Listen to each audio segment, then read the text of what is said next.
Hi ಎಲ್ರಿಗೂ ನಮಸ್ಕಾರ. 2026 March 1ರಂದು ನಡೀತಕ್ಕಂಥ ಮೊರಾರ್ಜಿ ದೇಸಾಯಿ ವಸತಿ ಶಾಲೆಯ ಮಾದರಿ ಪ್ರಶ್ನೆ ಪತ್ರಿಕೆ ನೋಡೋಣ. ಈಗ ನಾವು ಈ ಒಂದು ಪ್ರಶ್ನೆ ಪತ್ರಿಕೆನ ನಾನೇ ಸ್ವತಃ ತಯಾರಿಸಿದ್ದು ವಿದ್ಯಾರ್ಥಿಗಳಿಗೆ ಸಹಾಯವಾಗಲಿ ಎಂದುಕೊಂಡು ಈ ಮಾದರಿ ಪ್ರಶ್ನೆ ಪತ್ರಿಕೆ ತಯಾರಿಸಿರುತ್ತೇನೆ. ದಯವಿಟ್ಟು ಎಲ್ಲರೂ ಇದನ್ನು ಸಂಪೂರ್ಣವಾಗಿ ನೋಡಿರಿ, ಮಕ್ಕಳಿಗೆ ಸಹಾಯವಾಗಲಿ ಅಂತೇಳಿ ಮಾಡಿದ್ದೇನೆ. ಮೊದಲನೇ ಪ್ರಶ್ನೆ ನೋಡೋಣ. ಅದರಂತೆ ಈ ಒಂದು ಮೊರಾರ್ಜಿ ಶಾಲೆಯಲ್ಲಿ ಯಾವ ಯಾವ ವಿಷಯನ ಒಳಗೊಂಡು ಪ್ರಶ್ನೆ ಇರ್ತವೆ ಅಂದರೆ ಕನ್ನಡ, ಇಂಗ್ಲೀಷ್, ಗಣಿತ, ಪರಿಸರ ಅಧ್ಯಯನ, ಸಾಮಾನ್ಯ ಜ್ಞಾನ, ಬೌದ್ಧಿಕ ಸಾಮರ್ಥ್ಯ. ಇವುಗಳ 5-6 ವಿಷಯಗಳ ಮೇಲೆ ಪ್ರಶ್ನೆಗಳು ಬಂದಿರ್ತವೆ. ಹಾಗಾಗಿ ಮಕ್ಕಳು ಈ 6 ವಿಷಯಗಳನ್ನು ಒಂದು ಓದಿಕೊಳ್ಳೋ ಕಡೆ ಗಮನ ಕೊಡೋದು ಬಹಳ ಉತ್ತಮ. ಈ ಮೊದಲನೇದಾಗಿ ಕನ್ನಡ ವಿಷಯ ಕುರಿತು ಮೊದಲನೇ ಪ್ರಶ್ನೆ ಯಾವುದಪ್ಪ ಅಂದ್ರೆ, ಪರ್ವತವು ನಯನ ಮನೋಹರವಾಗಿದೆ ಎಂದು ಶಿಕ್ಷಕರು ವಿದ್ಯಾರ್ಥಿಗಳಿಗೆ ಹೇಳಿದರು. ಈ ವಾಕ್ಯದಲ್ಲಿರುವ ರೂಢನಾಮ ಪದ ಯಾವುದು ಅಂತ. ಅಂದರೆ ಇದು ಕನ್ನಡ ಗ್ರಾಮರ್ಗೆ ಸಂಬಂಧಪಟ್ಟಂತಹ ಒಂದು ವಿಷಯವಾಗಿರುತ್ತೆ. ಹಾಗಾಗಿ ಪರ್ವತವು ನಯನ ಮನೋಹರವಾಗಿದೆ ಎಂದು ಈ ವಾಕ್ಯದಲ್ಲಿ ರೂಢ ನಾಮಪದ ಯಾವುದಪ್ಪ ಅಂದರೆ ಕೆಳಗೆ ಉತ್ತರ ಕೊಟ್ಟಿದ್ವಿ, ಪರ್ವತ. ಯಾವುದು? ಪರ್ವತ. ಎರಡನೇ ಪ್ರಶ್ನೆ ನೋಡೋಣ. ಕಿರಿಯರಿಗೆ ಪತ್ರ ಬರೆಯುವಾಗ ಬಳಸುವ ಸಂಬೋಧನೆ ಯಾವುದು? ಕಿರಿಯರಿಗೆ ಪತ್ರ ಬರೆಯುವಾಗ ನಾವು ಯಾವ ಪದವನ್ನು ಬಳಸ್ತೀವಿ? ಆಪ್ಷನ್ ಎ ಆತ್ಮೀಯ, ಆಪ್ಷನ್ ಬಿ ಪೂಜ್ಯ, ಆಪ್ಷನ್ ಸಿ ಪ್ರೀತಿಯ, ಆಪ್ಷನ್ ಡಿ ಚಿರಂಜೀವಿ. ನೋಡ್ರಿ, ತಂದೆಯವರಿಗೆ ಬರೆಯಬೇಕಾರ ಪೂಜ್ಯ ತಂದೆಯವರಿಗೆ, ಗೆಳೆಯನಿಗೆ ಬರೆಯಬೇಕಾರ ಆತ್ಮೀಯ ಗೆಳೆಯನಿಗೆ ಅಂತ ಬರಿತೀವಿ. ಹಾಗಾದರೆ ನಮಗಿಂತ ಚಿಕ್ಕವರಿಗೆ ನಾವು ಪತ್ರವನ್ನು ಬರೆಯುವಾಗ ಏನಂತ ಬರಿತೀವಿಪ್ಪ ಅಂದರೆ ಚಿರಂಜೀವಿ ಅಂತ ಹೇಳಿ ಬರಿತೀವಿ. ಹಾಗಾಗಿ ಸರಿಯಾದ ಉತ್ತರ ಡಿ. ಮೂರನೇ ಪ್ರಶ್ನೆ ನಿಮ್ಮ ಮುಂದಿದೆ. ಮೂರನೇ ಪ್ರಶ್ನೆ ಈಗ ನೋಡ್ರಿ. ಈ ಕೆಳಗೆ ಕೊಟ್ಟಿರುವ ಅಕ್ಷರಗಳಲ್ಲಿ ಅಲ್ಪ ಪ್ರಾಣ ಅಕ್ಷರಗಳು ಯಾವುವು? ಅಲ್ಪ ಪ್ರಾಣ ಅಕ್ಷರಗಳು ಯಾವುವು ಅಂತ ಕೊಟ್ಟಿದ್ದಾರೆ. ಆಪ್ಷನ್ ಎ ಖ, ಠ, ಆಪ್ಷನ್ ಬಿ ಖ, ಚ, ಆಪ್ಷನ್ ಸಿ ಫ, ಥ, ಆಪ್ಷನ್ ಡಿ ಮ, ಭ. ಹಾಗಾಗಿ ಈ 4 ಆಪ್ಷನ್ಗಳನ್ನು ಓದಿದಾಗ ನಮಗೆ ಆನ್ಸರ್ ಯಾವುದಂತ ಗೊತ್ತಾಗುತ್ತಾ? ಆಪ್ಷನ್ ಬಿ ಖ, ಚ ಅಂತೇಳಿ ಕಂಡು ಬರ್ತಾ. ಹಾಗಾಗಿ ಆಪ್ಷನ್ ಬಿ ಆನ್ಸರ್. ನೆಕ್ಸ್ಟ್ 4ನೇ ಪ್ರಶ್ನೆ. ಈ ಪದದ ತದ್ಭವ ರೂಪ ಅಂದರೆ ಯಾವ ಪದ? ವರ್ಷ. ಈ ಪದದ ತದ್ಭವ ರೂಪ ಯಾವುದು ಅಂತ ಕೇಳಿದ್ದಾರೆ. ವರುಷ, ವರ್ಷ. ಹಾಗಾದರೆ ಈ ಒಂದು ಪದ ತದ್ಭವ ರೂಪ ಯಾವುದಪ್ಪ ಅಂದರೆ ಆಪ್ಷನ್ ಎ ಉತ್ತರ ಸರಿಯಾಗಿರುತ್ತೆ, ವರುಷ. ವರ್ಷ ತತ್ಸಮ ಆದರೆ ತದ್ಭವ ವರುಷ, ಉತ್ತರ ಎ. ಅದೇ ಕೆಳಗೆ 5ನೇ ಪ್ರಶ್ನೆ ಕೂಡ ಇದೆ. ಕೈ ಪ್ಲಸ್ ಅನ್ನು, ಕೈಯನ್ನು. ಈ ಪದವು ಈ ಸಂಧಿಗೆ ಉದಾಹರಣೆ ಆಗಿದೆ. ಯಾವ ಸಂಧಿಗೆ ಉದಾಹರಣೆ ಆಗಿರ್ಬೋದು ಇದು? ಕೈಯನ್ನು. ಅಂದರೆ ಇಲ್ಲಿ ಏಕಾರ ಏನಾಗಿದೆ? ಆಗಮವಾಗಿ ಬಂದಿದೆ. ಏಕಾರ ಆಗಮವಾಗಿ ಬಂದಿದೆ. ಹಾಗಾಗಿ ಇದು ಯಾವ ಸಂಧಿ ಆಗಲಿಕ್ಕೆ ಸಾಧ್ಯ ಅಂದರೆ ಆಗಮ ಸಂಧಿ, ಉತ್ತರ ಡಿ.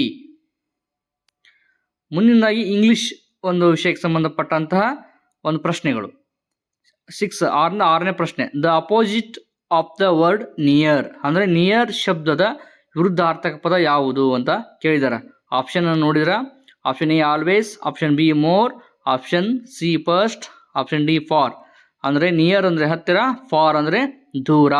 ಹಾಗಾಗಿ ಆಪ್ಷನ್ ಡಿ ಏನಾಗುತ್ತೆ ಇಲ್ಲಿ ನಮಗೆ ಉತ್ತರ ಆಗಿ ಕಂಡು ಬರುತ್ತೆ. ಆಪ್ಷನ್ ಡಿ ಸರಿಯಾದ ಉತ್ತರ. ನೆಕ್ಸ್ಟ್ 7ನೇ ಪ್ರಶ್ನೆ. The plural form of deer ಅಂದರೆ ಈ ಒಂದು ಡೀರ್ ಎಂಬ ಪದ ಬಹುವಚನ ಪದ ಯಾವುದು ಅಂತ ಕೇಳಿದ್ದಾರೆ. Option A deers, option B deer, option E dear, option D forest. ನೋಡ್ರಿ, ಒಂದಿಷ್ಟು ಇಂಗ್ಲಿಷ್ ಪದಗಳು ಬಹುವಚನದಲ್ಲಿ ಏಕವಚನದಲ್ಲಿ ಒಂದೇ ಥರ ಸ್ಪೆಲ್ಲಿಂಗ್ ಹೊಂದಿರ್ತವ. ಹಾಗಾಗಿ ಆಪ್ಷನ್ ಬಿ ಸರಿಯಾದ ಉತ್ತರ. 8ನೇ ಪ್ರಶ್ನೆ. The meaning of the word certain is ಅಂದರೆ ಈ ಸರ್ಟಿಯನ್ ಪದದ ಮೀನಿಂಗ್ ಏನು ಅಂತ ಕೇಳಿದ್ದಾರೆ. Immediate, option, curtain, sure. ಅಂದರೆ ಸರ್ಟಿಯನ್ ಅಂದರೆ ಶ್ಯೂರ್ ಅಂತ ಒಂದು ಉತ್ತರ. ಸರಿಯಾದ ಉತ್ತರ ಯಾವುದು? ಡಿ, ಶ್ಯೂರ್ ಅಂತೇಳಿ. 9ನೇ ಪ್ರಶ್ನೆ. ಈ ಒಂದು ಪದಗಳಿಗೆ ಏನಾದ್ರು ಇಲ್ಲಿ ಒಂದು ಸಂಬಂಧ ಇರುತ್ತೆ. ಕ್ಯಾಟ್ ಅಂತ ಹೆಂಗೆ ಸೌಂಡ್ ಮಾಡ್ತದೋ ಮಿಯಾವ್ ಅಂತ ಹೇಳಿ ಸೌಂಡ್ ಮಾಡುತ್ತಾ. ಚಿಕನ್ ಅಂದರೆ ಕೋಳಿ ಯಾವ ಥರ ಸೌಂಡ್ ಮಾಡುತ್ತಾ? ಕ್ಲಿಕ್ ಕ್ಲಿಕ್ ಅಂತೇಳಿ ಸೌಂಡ್ ಮಾಡುತ್ತಾ. ಹಾಗಾಗಿ ಆಪ್ಷನ್ ಬಿ ಸರಿಯಾದ ಉತ್ತರ. ಮುಂದಿನದಾಗಿ 10ನೇ ಪ್ರಶ್ನೆ. Listen the silent letter in this word ಅಂದರೆ ಈ ಲಿಜನ್ ಅನ್ನೋ ಶಬ್ದದಲ್ಲಿ ಸೈಲೆಂಟ್ ಆಗಿರ್ತಕ್ಕಂಥ ವರ್ಡ್ ಯಾವುದು, ಶಬ್ದ ಪದ ಯಾವುದು ಅಂತ ಕೇಳಿದ್ದಾರೆ. NITE ಈ 4 ಆಪ್ಷನ್ ನೋಡಿದಾಗ ನಮಗೆ ಉತ್ತರ ಯಾವುದು ಅಂತ ಸಿ ಆಗುತ್ತೆ. ಅಂದರೆ ಟಿ ಇಲ್ಲಿ ಸೈಲೆಂಟ್ ಆಗಿ ಉಚ್ಚಾರ ಆಗುತ್ತೆ, ಹಾಗಾಗಿ ಆಪ್ಷನ್ ಸಿ. ನೆಕ್ಸ್ಟ್ ಯಾವುದು, ಗಣಿತ. ಗಣಿತ ವಿಷಯಕ್ಕೆ ಸಂಬಂಧಪಟ್ಟಂತೆ ನೀವು ಇಲ್ಲಿ ನೋಡ್ಬೋದು, ಈ ಸಂಖ್ಯೆಗಳನ್ನ ಏರಿಕೆ ಕ್ರಮದಲ್ಲಿ ಬರಿ ಅಂತ ಅವರು ಕೇಳಿದ್ದಾರೆ ಪ್ರಶ್ನೆನ. ಎಷ್ಟು 4 ಸಂಖ್ಯೆ ಕೊಟ್ಟಿದ್ದಾರೆ, ಇವನ್ನ ಏನು ಮಾಡ್ಬೇಕು, ನಾವು ಏರಿಕೆ ಕ್ರಮದಲ್ಲಿ ಬರೀಬೇಕು. 5768, 5678, 5687, 5867. ಈ ಸಂಖ್ಯೆಗಳನ್ನ ನಾವು ಯಾವ ರೀತಿಯಲ್ಲಿ ಏರಿಕೆ ಕ್ರಮದಲ್ಲಿ ಅಂದರೆ ನಾವು ಇವನ್ನೇನು ಮಾಡಬೇಕು, ಸಣ್ಣ ಅಂಕಿಯಿಂದ ದೊಡ್ಡ ಅಂಕಿ ಈ ಕಡೆಗೆ ಬರ್ಕೊಂತ ಹೋಗ್ಬೇಕು. ಹಾಗಾದರೆ ಇದನ್ನು ನೋಡಿದಾಗ ನಮ್ಗೆ ಈ 4 ಆಪ್ಷನ್ ನೋಡಿದಾಗ ಉತ್ತರ ಅನಿಸೋದು ಯಾವಪ್ಪ ಅಂದರೆ ಸರಿಯಾದ ಉತ್ತರ ಆಪ್ಷನ್ ಬಿ. ಆಪ್ಷನ್ ಬಿ ಇದು ಸರಿಯಾದ ಉತ್ತರ. ಮುಂದಿನದಾಗಿ 12ನೇ ಪ್ರಶ್ನೆ. ಒಂದು ಮನೆಯಲ್ಲಿ 3 ಜನರ ತಿಂಗಳ ಆದಾಯ ಕ್ರಮವಾಗಿ 18,500, 17,500, 16,000 ಆಗಿದೆ. ಹಾಗಾದರೆ ಅವರ ಒಟ್ಟು ಆದಾಯ ಎಷ್ಟಾಗುತ್ತೆ? ಇದು ವೆರಿ ಸಿಂಪಲ್ ಕ್ವಶನ್. ಏನಪ್ಪ ಅಂದರೆ ಇವು 3 ಕೂಡಿಸಿ ನಾವು ಹೇಳಬೇಕು. ಹಾಗಾಗಿ ಇವು 3 ಕೂಡಿಸಿದಾಗ ಸರಿಯಾದ ಉತ್ತರ ಯಾವುದಾಗುತ್ತಾ? ಆಪ್ಷನ್ ಬಿ 52,000 ಆಗುತ್ತಾ. ಹಾಗಾಗಿ ಆಪ್ಷನ್ ಬಿ ಸರಿಯಾದ ಉತ್ತರ. 13ನೇ ಪ್ರಶ್ನೆ. ರಾಜು ಒಂದು ವರ್ಷದಲ್ಲಿ 88,908 ರೂಪಾಯಿ ಗಳಿಸಿದರೆ ಅವನು ಒಂದು ತಿಂಗಳಿನಲ್ಲಿ ಗಳಿಸಿದ ಹಣ ಎಷ್ಟು? ಅಂದರೆ ಒಟ್ಟು 12 ತಿಂಗಳ, 12 ತಿಂಗಳಿಗೆ ಅಂದರೆ ಒಂದು ವರ್ಷಕ್ಕೆ 12 ತಿಂಗಳಲ್ವಾ. ಹಾಗಾಗಿ 12 ತಿಂಗಳಿಗೆ 88,908 ರೂಪಾಯಿ ಗಳಿಸಿದರೆ ರಾಜು ಒಂದು ತಿಂಗಳಿಗೆ ಎಷ್ಟು ಗಳಿಸ್ದಂಗೆ ಆಗುತ್ತೆ ಅವನು ಅಂತ ಇಲ್ಲಿ ಪ್ರಶ್ನೆ ಕೇಳಿದ್ದಾರೆ. ಅದಕ್ಕೆ ಉತ್ತರ ಎಷ್ಟು? ಬಿ. ಯಾವುದು ಉತ್ತರ? ಬಿ. 7,209 ರೂಪಾಯಿ ಒಂದು ತಿಂಗಳಿಗೆ ಅವನು ಗಳಿಸಿದ ಹಣ ಆಗುತ್ತಾ. ನೆಕ್ಸ್ಟ್ 14ನೇ ಪ್ರಶ್ನೆ. 14ನೇ ಪ್ರಶ್ನೆ. ಒಬ್ಬ ರೈತನ ತನ್ನ ಜಮೀನಿನಲ್ಲಿ 45 ಕ್ವಿಂಟಲ್ ಭತ್ತ ಬೆಳೆಯುತ್ತಾನೆ. ಅವನು ಪ್ರತಿ ಕ್ವಿಂಟಲ್ ಭತ್ತವನ್ನು 1,965 ರೂಪಾಯಿಗಳಿಗೆ ಮಾರುತ್ತಾನೆ. ಅವನು ಭತ್ತವನ್ನು ಮಾರುವುದರಿಂದ ದೊರೆಯುವ ಒಟ್ಟು ಹಣ ಎಷ್ಟು? ಅಂದರೆ 1 ಕ್ವಿಂಟಲ್ಗೆ 1,965 ರೂಪಾಯಿ 1 ಕ್ವಿಂಟಲ್ ಮಾರಿದರೆ 45 ಕ್ವಿಂಟಲ್ಗೆ ಅವ್ನಿಗೆ ಎಷ್ಟು ರೂಪಾಯಿ ಆಗುತ್ತಾ ಅಂತ ಅವರು ಕೇಳಿದ್ದಾರೆ. ಹಾಗಾಗಿ ಇದನ್ನ ನಾವು 45 ಇಂಟು ಮಾಡಿದಾಗ ಉತ್ತರ ನಮಗೆ ಸಿಗುತ್ತೆ. 1,965 ರೂಪಾಯಿ ಗುಣಾಕಾರ ಮಾಡಿದಾಗ ಉತ್ತರ ಸಿಗುತ್ತಾ 88,425 ರೂಪಾಯಿ ಈತ ಪಡೆಯುತ್ತಾನೆ, ಒಬ್ಬ ರೈತ. ಇದು ಸರಿಯಾದ ಉತ್ತರ ಆಪ್ಷನ್ ಡಿ. ಈಗ 15ನೇ ಪ್ರಶ್ನೆ. ಒಂದು ಬಾಳೆಹಣ್ಣಿನ ಬೆಲೆ 8 ರು ಆದರೆ 1 ಡಜನ್ ಬಾಳೆಹಣ್ಣಿನ ಬೆಲೆ ಎಷ್ಟಾಗುತ್ತಾ ಅಂತ. ಒಂದು ಬಾಳೆಹಣ್ಣಿನ ಬೆಲೆ 8 ರೂಪಾಯಿ ಆದರೆ 1 ಡಜನ್ ಬಾಳೆಹಣ್ಣಿನ ಬೆಲೆ ಎಷ್ಟಾಗುತ್ತಾ? 12 ಅಂದರೆ 1 ಡಜನ್ ಅಂದ್ರೆ 12 ಬಾಳೆಹಣ್ಣು. ಹಾಗಾದ್ರೆ ಒಂದು ಬಾಳೆಹಣ್ಣಿಗೆ 8 ರೂಪಾಯಿ. 12 ಇಂಟು 8 ಆದರೆ ಆಪ್ಷನ್ ಎಷ್ಟಾಗುತ್ತೆ ಇಲ್ಲಿ? ಆಪ್ಷನ್ ಬಿ 96 ರೂಪಾಯಿ ಆಗುತ್ತೆ. ಆಪ್ಷನ್ ಬಿ ಸರಿಯಾದ ಉತ್ತರ ಆಗುತ್ತಾ.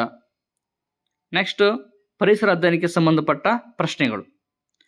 ಸಾಂದ್ರತೆಯ ಅಂತಾರಾಷ್ಟ್ರೀಯ ಮಾನ. 16ನೇ ಪ್ರಶ್ನೆ. ಸಾಂದ್ರತೆಯ ಅಂತಾರಾಷ್ಟ್ರೀಯ ಮಾನ ಯಾವುದು ಅಂತ ಇಲ್ಲಿ ಕೇಳಿದ್ದಾರೆ. Option A kg, m3, kg for m, kg for m2, kg for m4. ಹಾಗಾಗಿ ಆಪ್ಷನ್ ಇಲ್ಲಿ ಸರಿಯಾದ ಉತ್ತರ ಯಾವುದಾಗುತ್ತಪ್ಪ ಅಂದರೆ ಆಪ್ಷನ್ ಎ ಸರಿಯಾದ ಉತ್ತರ ಆಗುತ್ತಾ. ಇದು ಸಾಂದ್ರತೆಯ ಅಂತಾರಾಷ್ಟ್ರೀಯ ಮಾನ. ನೆಕ್ಸ್ಟ್ 17ನೇ ಕ್ವಶನ್. ಈ ಕೆಳಗಿನವುಗಳಲ್ಲಿ ಯಾವುದು ನೀರಿನ ಅಣುಸೂತ್ರ? ವೆರಿ ಸಿಂಪಲ್ ಕ್ವಶನ್, ಬಹಳ ಸರಳವಾದ ಪ್ರಶ್ನೆ ಇದು. ನೀರಿನ ಅಣುಸೂತ್ರ ನಮಗೆಲ್ಲರಿಗೂ ಗೊತ್ತಿರುತ್ತೆ. ಆಪ್ಷನ್ ಬಿ ಅಂದರೆ H2O. ಇದು ಸರಿಯಾದ ಉತ್ತರ. ಆಪ್ಷನ್ ಬಿ ಇದು ಸರಿಯಾದ ಉತ್ತರ ಆಗಿ ನಮಗೆ ಇಲ್ಲಿ ಕಂಡು ಬರುತ್ತೆ. ನೆಕ್ಸ್ಟ್ 18ನೇ ಪ್ರಶ್ನೆ. ಈ ಕೆಳಗಿನವುಗಳಲ್ಲಿ ನೈಸರ್ಗಿಕ ಧಾತುಗೆ ಉದಾಹರಣೆ. ಧಾತುಗಳಲ್ಲಿ ಕೃತಕ ಧಾತುಗಳು, ನೈಸರ್ಗಿಕ ಧಾತುಗಳು ಅಂತ ಕಂಡು ಬರ್ತವ. ಕೃತಕ ಧಾತು ಅಂದರೆ ಇಲ್ಲಿ ಮಾನವ ಸಂಶೋಧಿಸಲ್ಪಟ್ಟ ಮತ್ತು ಮಾನವರಿಂದ ತಯಾರಾದಂತಹ ಒಂದು ಧಾತು. ಆದರೆ ನೈಸರ್ಗಿಕ ಧಾತು ಅಂದರೆ ನಿಸರ್ಗದಲ್ಲಿ ದೊರೆತಂಥ ಧಾತು ಆಗಿರುತ್ತಾ. ಈ ನೈಸರ್ಗಿಕ ಧಾತು ಯಾವುದು ಅಂತ ಇಲ್ಲಿ ಕೇಳಿದ್ದಾರೆ ಅವರು. ಪ್ಲೂಟೋನಿಯಂ, ಕ್ಯೂರಿಯಂ, ಅಮೆರಿಷಿಯಂ, ಚಿನ್ನ. ಹಾಗಾಗಿ ಈ 3 ಕೂಡ ಮಾನವನೇ ತಯಾರಿಸಿದಂಥ ಧಾತುಗಳು. ಆದರೆ ಚಿನ್ನ ನಮಗೆ ಭೂಮಿಯಲ್ಲಿ ದೊರೆತಕ್ಕಂಥ ಒಂದು ನೈಸರ್ಗಿಕ ಧಾತು. ಹಾಗಾಗಿ ಇದಕ್ಕೆ ಸರಿಯಾದ ಉತ್ತರ ಚಿನ್ನ ಆಗುತ್ತೆ. ಆಪ್ಷನ್ ಡಿ ಸರಿಯಾದ ಉತ್ತರ. ಮುಂದಿನದಾಗಿ 19ನೇ ಪ್ರಶ್ನೆ. ಆಣೆಕಟ್ಟಿನಲ್ಲಿ ಸಂಗ್ರಹವಾದ ನೀರು ಯಾವ ಶಕ್ತಿಗೆ ಉದಾಹರಣೆ? ಅಂದರೆ ಈ ಶಕ್ತಿ, ಈ ನೈಸರ್ಗಿಕ ಶಕ್ತಿಗಳ ಬರ್ತಲ್ಲ, ಆ ಒಂದು ವಿಷಯದಲ್ಲಿ ಬರ್ತಿದ್ದು ಪಾಠ. ಒಂದು ಪ್ರಶ್ನೆ. ಆಪ್ಷನ್ ಎ ಚಲನಶಕ್ತಿ, ಆಪ್ಷನ್ ಬಿ ಪ್ರಚನ ಶಕ್ತಿ, ಆಪ್ಷನ್ ಸಿ ಯಾಂತ್ರಿಕ ಶಕ್ತಿ, ಆಪ್ಷನ್ ಡಿ ಉಷ್ಣ ಶಕ್ತಿ. ಅಂದರೆ ಈ ಅಣೆಕಟ್ಟಿನಲ್ಲಿ ಸಂಗ್ರಹವಾದ ನೀರು ಯಾವ ಶಕ್ತಿ ಉದಾಹರಣೆ ಅಂತ ಇಲ್ಲಿ ಕೇಳಿದ್ದಾರೆ ಅವರು. ನಮಗೆ ಇಲ್ಲಿ ನೋಡೋದ್ಲೆ ಗೊತ್ತಾಗುತ್ತಾ, ಇದೊಂದು ನಿಂತ ನೀರು ಅಂದ್ರೆ ಪ್ರಚನ ಶಕ್ತಿಗೆ ಒಂದು ಬೆಸ್ಟ್ ಎಕ್ಸಾಂಪಲ್ ಯಾವುದು, ಅಣೆಕಟ್ಟಿನಲ್ಲಿ ಸಂಗ್ರಹವಾದ ನೀರು. ಹಾಗಾಗಿ ಆಪ್ಷನ್ ಬಿ ಸರಿಯಾದ ಉತ್ತರ ಆಗುತ್ತೆ. ನೆಕ್ಸ್ಟ್ ಪ್ರಶ್ನೆ, ಕೊನೆಯ ಪ್ರಶ್ನೆ ಯಾವ್ದಪ್ಪ ಅಂದ್ರೆ 20ನೇ ಪ್ರಶ್ನೆ. ಸೂರ್ಯನಿಂದ ಪಡೆಯುವ ಶಕ್ತಿ ಯಾವುದು? ಸೂರ್ಯನಿಂದ ಪಡೆಯುವ ಶಕ್ತಿ ಯಾವುದು? ನಮ್ಗೆ ಸೂರ್ಯನಿಂದ ಪಡೆಯುವ ಶಕ್ತಿ ನಿಮ್ಗೆಲ್ಲರಿಗೂ ಗೊತ್ತಿರುತ್ತಾ, ಆದರೂ ಕೂಡ ಇಲ್ಲಿ ನೋಡೋಣ. ಆಪ್ಷನ್ ಎ ಸೌರಶಕ್ತಿ, ಆಪ್ಷನ್ ಬಿ ಜೈವಿಕ ಶಕ್ತಿ, ಆಪ್ಷನ್ ಸಿ ಪವನ ಶಕ್ತಿ, ಆಪ್ಷನ್ ಡಿ ಇಂಧನ ಶಕ್ತಿ. ಈ ನಾವು ಸೂರ್ಯನಿಂದ ಶಕ್ತಿ ಪಡೆಯೋದು ಯಾವಪ್ಪ ಅಂದ್ರೆ ಇಂಧನ ಶಕ್ತಿಕರು ಇಲ್ಲ, ಪವನ ಶಕ್ತಿ ಅಂದರೆ ವಾಯು ಶಕ್ತಿ ಅಂದರೆ ಗಾಳಿಯಿಂದ ಪಡೆಯುವ ಶಕ್ತಿ. ಹಾಗಾಗಿ ಇದಕ್ಕೆ ಆಪ್ಷನ್ ಎ ಸರಿಯಾದ ಉತ್ತರ. ಆಪ್ಷನ್ ಎ ಸೌರಶಕ್ತಿ ಇದಕ್ಕೆ ಒಂದು ಸರಿಯಾದ ಉತ್ತರ ಆಗುತ್ತಾ ವಿದ್ಯಾರ್ಥಿಗಳೇ. ಆಪ್ಷನ್ ಎ ಸರಿಯಾದ ಉತ್ತರ. ಎಲ್ಲರಿಗೂ ಧನ್ಯವಾದಗಳು.